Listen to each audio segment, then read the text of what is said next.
Lumipas na ang mga oras, nangyari na ang mga di inaasahan. Wala nang magagawa kundi tanggapin ito. Ang bawat alaalay, aral na di malilimutan. Sa bawat pagsikat ng araw, may bagong sibol na pag-asa. May pagkakataong ituwid ang nagawang mali. Tuloy pa rin ang buhay, lagi kang may panibagong simula. Tumatakbo ang bawat segundo, dapat umusad ang iyong hakbang. Bilang anak, bilang kaibigan, bilang manunulat, bilang tao. Nilalang ng Diyos upang mabuhay ng may kabutihan.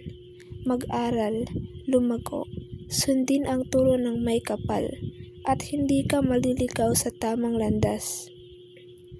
Ang maging kontento sa kung anong meron ka, higit na mahalaga kaysa sa alinmang materyal na bagay.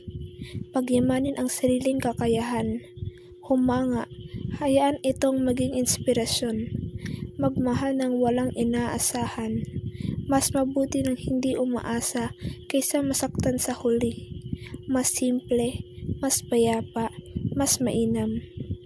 Ang lahat kung pipiliin ang tama at maganda. Sa gitna ng magulong kapaligiran, panatilihin ang sariling kapayapaan. Isipin ang sariling kapakanan bago ang iba.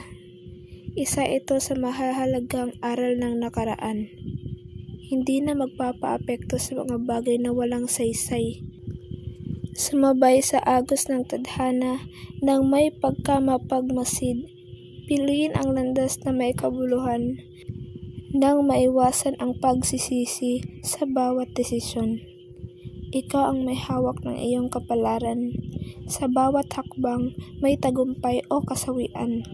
Ang buhay ay isang paglalakbay na ikaw ang gumuguhit.